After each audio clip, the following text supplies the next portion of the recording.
Shri Matre Namaha. Today I have the immense honor of welcoming a truly luminous soul. She needs no introduction, Vinita Rajshankar. She's a spiritual healer, a renowned author. She's written so many books on Tantra, on spiritual healing, on Sri Vidya, and she's going to help us connect to Devi. Thank you so much for being with us today. Shri Matre Namaha. Bani ji, thank you for this wonderful opportunity to connect with you and to connect all of our listeners with Ma. Well, we're getting into the festive season. So, Yes. what better time to talk about Devi, to talk about the Divine Feminine? So, why is the Divine Feminine, Devi, Ma, so important in spiritual practice? Because even before the Devatas, the primordial Shakti is Ma, is Devi. If you look at any of our Puranic stories, narratives, you will see that when the Devatas are in trouble, they call out to Shakti to come and remove them from the mess that they have created for themselves. So that itself is a pointer to her power. She is what is called Anuttara, unsurpassed. She's the goddess of everything. So, Absolutely. And we say that in the most adverse situations, the only one who can come to your rescue immediately and help you come out of it is, say, Durga, the Divine Feminine. So, what is the role of Durga? Why is Navratri, the 9 nights of Navratri, so significant? I mean, it's not just about fasting and feasting, but let's go a few layers deeper. How can one maximize these 9 days? So the Navratris, which occur 4 times in a year, out of that, the one which happens in the month of Ashwin, the Sharat Navratri, is considered the most important because it's at that time of the year that the day and night are pretty much similar in the length, which is called the liminal element. And that really gives rise to a very powerful energy in nature itself. And this is a time, again, all the Navratris occur at occasions of the Ritu Sandhi, that is in between the seasons. So it's a time of renewal, of refreshment of one's own soul, as it were. It's not just a bodily thing. And it's a change of season. Exactly, that's why Right. it's called the Ritu Sandhi. Sandhi, Yes. And important thing is that yes, it's become about feasting, it's become about the Garba, it's become about all of those things. But the essential aspect has to be that the work that we do within, and to bring about that transformation and to use these 9 nights. That's why it's called Navratri, Correct. because the nights when the moon is up in the sky from Pratipada all the way to the Dashami is when the Divine Feminine Shakti is at its height. And during Navratri, it's more important to offer prayers in the evening. I mean, it's a busy life for everyone, and maybe twice a day is not possible. So choose the evening. Why is the evening so important when we're offering prayers to Devi? Because Devi is closely associated with the Tithi Nithyas, with the different phases of the moon. With the moon. Yes. And as you all know, that as women, there's a close association of our bodily cycles with the moon. And it is this correlation that we move and we take into the Navratris as well. So when we break down these 9 days of Navratri, we have the first 3 days of Ma Kali. Yes. We offer prayers to Ma Lakshmi the next 3 days. And finally, we have Ma Saraswati. What is the deeper significance of this? We start with Ma Kali, who is there to remove the tamas in our nature, the guna. And how does one say, understand tamas? Tamas is the inertia. It's this thing that I want to wake up at Brahma Muhurta, but then I will sleep in for 5 more minutes and then 5 more minutes and then it's 9:30 by the time you wake up. So that Ma Kali will remove the inertia and get you to move, which is Rajas, which is where Mahalakshmi comes in, and that is where the work starts. When we talk again of Rajas, what are we talking of exactly? Say for a common person who doesn't understand this terminology. It's activity. So it's only when you do something, when you do like a karma with your hands, or you work, or you do sadhana, that it leads to activity. So that is Rajas, the movement that happens. And then from there we move into a state of balance with Mahasaraswati, and we end with all the prayers to educational systems, to like we do the Ayudha Puja, to all the weapons and the books and whatever we are using as the tools every day. Correct.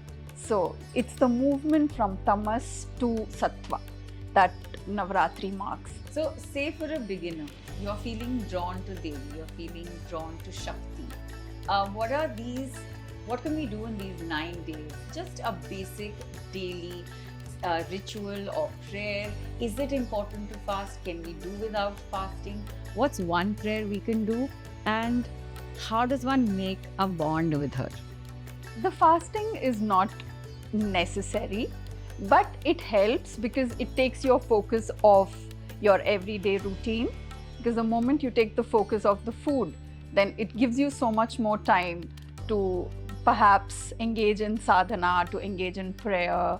And sadhana can be something very simple, like even just saying Shreem 108 times.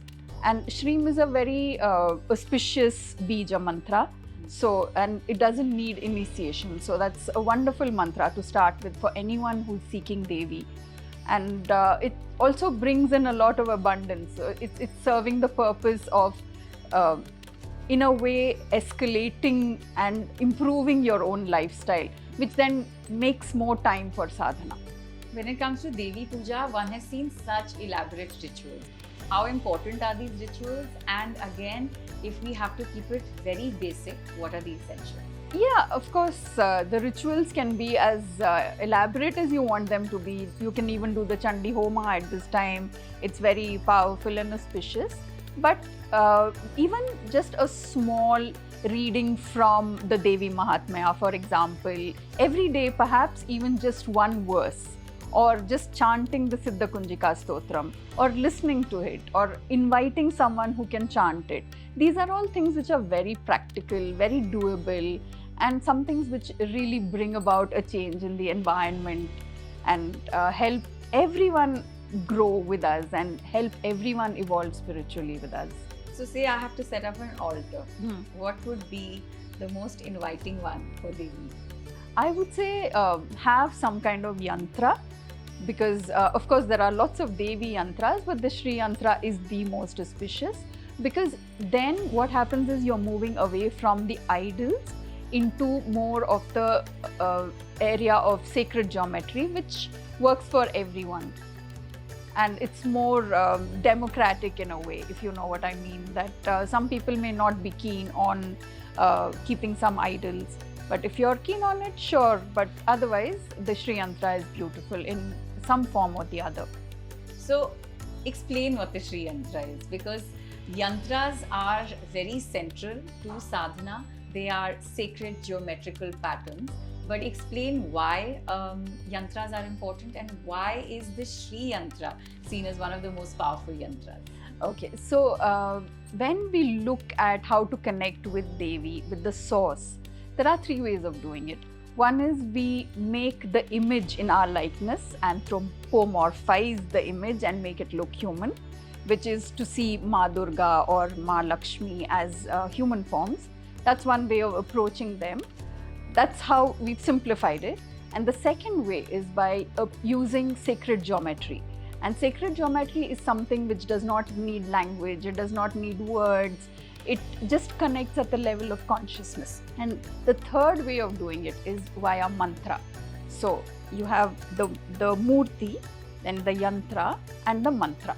So these are 3 tools that you have at your hands. And the yantra, you were asking why the Shri Yantra is so powerful. Parvati says to Lord Shiva, he makes 64 yantras for humankind. And she says, so what do you have for me? And he says, okay, here it is, the blueprint of all the yantras. Oh, so you can draw all the yantras from, you can extract all of the yantras from this one yantra. So it's effectively the blueprint of the cosmos. And that's why it's so powerful. So if you have to keep one yantra at home, you would recommend keeping the Shri Yantra. The Shri Yantra. It's also called the Shri Chakra Yantra. And you don't need to do anything elaborate, even just a properly rendered, accurate geometrical printout of it, framed beautifully, is sufficient. And bathing it every day is important, or No. offering kumkum? That is only when you become a little more advanced, and then the calling comes to buy the 3D version of it, which is called a Mahameru, Yeah. which looks like a golden mountain, as it were. And then you get to that point. Perhaps you can start offering kumkum, what we call kumkum archane in the south, where we just place the kumkum when you're chanting the Lalita Sahasranama or when you're doing any kind of japa. That's a beautiful way to connect, because kumkum is vermilion. So it's metal upon metal, and it's doing some alchemy there, which we are not still able to understand. So, what is one ritual you would recommend for Dhanteras? It's the day we pray to Dhanvantri. She's the goddess of health, and Mahalakshmi and Kuber. So, how does one approach and create a bond with Mahalakshmi? To connect with Ma Lakshmi, I think the easiest way to do it is to go via the route of Ganapati, because Ganapati in a way stands as a guardian, as at the portal, and then he will let you in. So some little bit of practice with the Ganapati sadhana is always useful to make Lakshmi reveal herself more easily.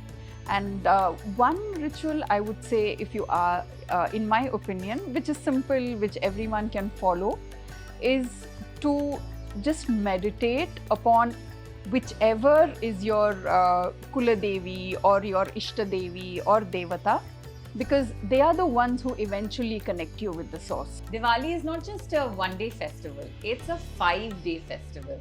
And starting with Dhanvantri, we go on to the day of Diwali where we do Lakshmi Puja. Now, many a times you'll find just everyone praying to Ma Lakshmi and Ganapati. But there is a role that Saraswati plays there as well, and a very important role. This trio must be worshipped together. Why is it so important?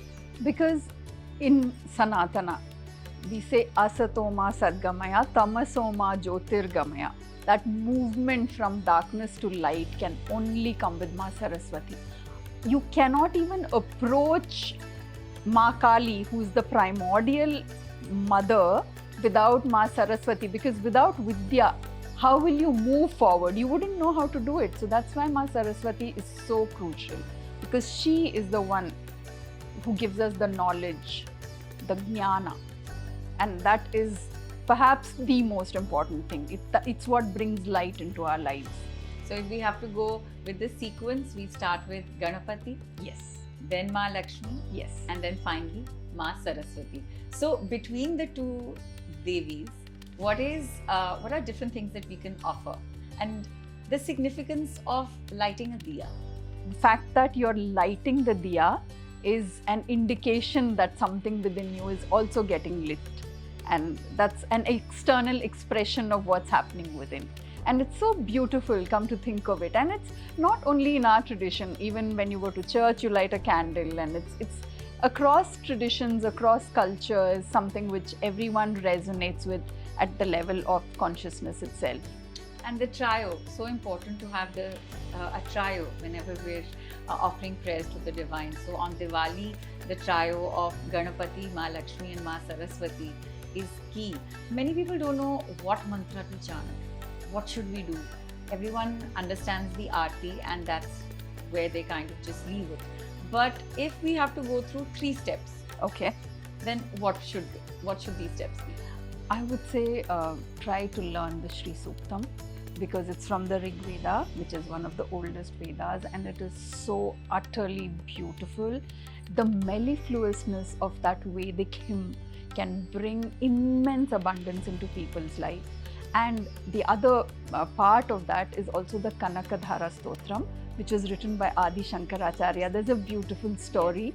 He is a mendicant. He's going from home to home and begging for food, and he goes to this very poor woman's house. She has nothing to give him. There's just one gooseberry, and she plucks that from the tree and gives it to him, and then it rains golden gooseberries. So that's the beautiful Kanakadhara Stotram. It's just, when you listen to it, there's some transformation that happens. And I want everyone to feel that when they listen to it, perhaps in MS Subbulakshmi's beautiful voice. Vinita ji is a renowned Sri Vidya guide. Vinita ji, what is Sri Vidya and what is its role? Srividya is the worship of Ma Lalita in her the image form, in the form of the yantra and her mantras. And for somebody again who's starting out, what's the best way to start with Devi Sadhana? Do you need initiation? Can you do it yourself? How important is the role of a guru?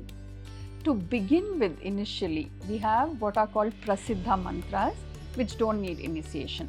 So until you come to a point where the mantras become secret, where they become gupt, rahasya mantras, it's fine to do the sadhana by yourself.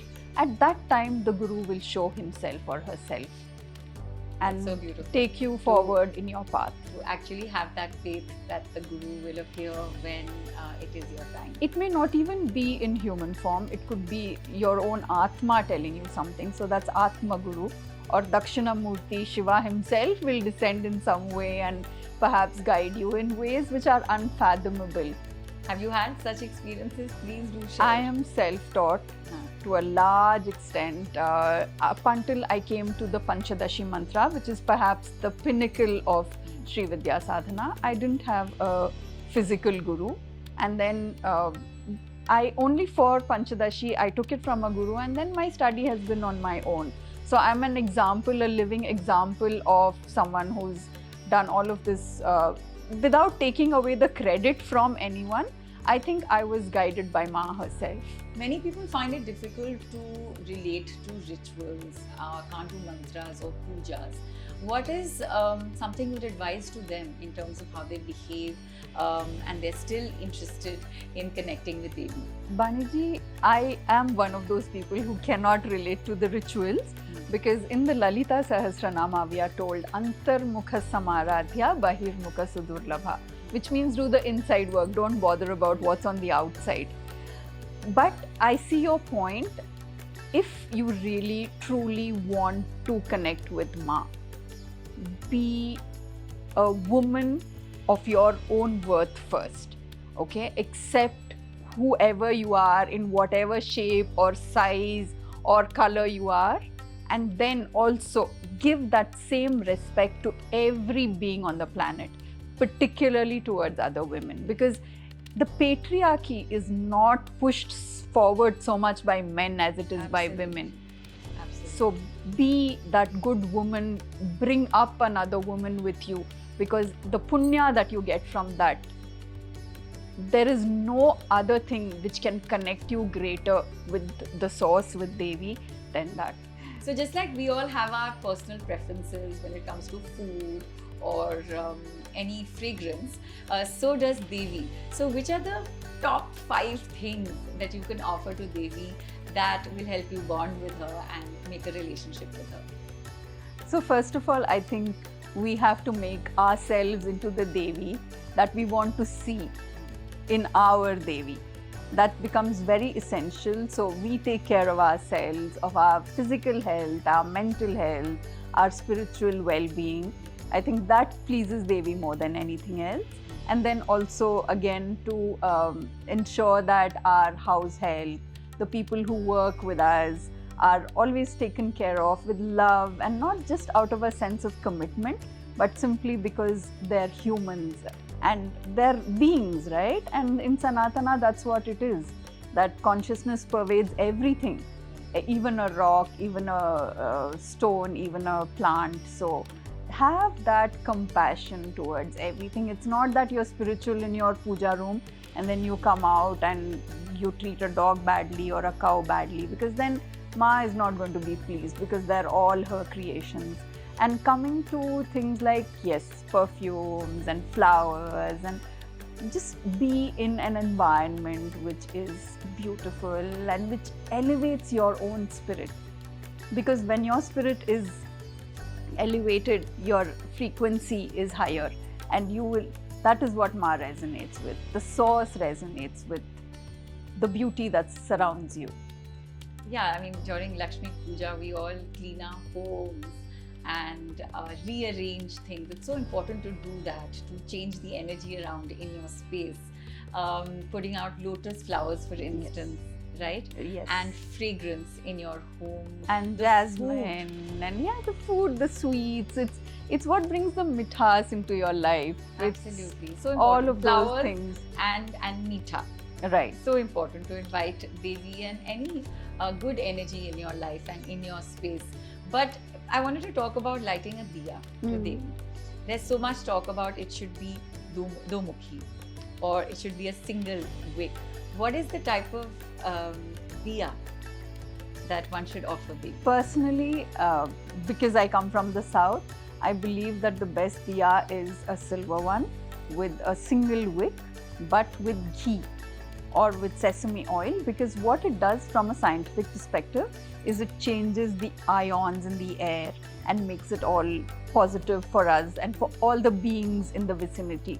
So I think, and also it lends a beauty. Silver itself is auspicious, it's abundance, and it's just adds so much more value to the whole thing. From the time we wake up in the morning, we have so many different moods by the time we sleep.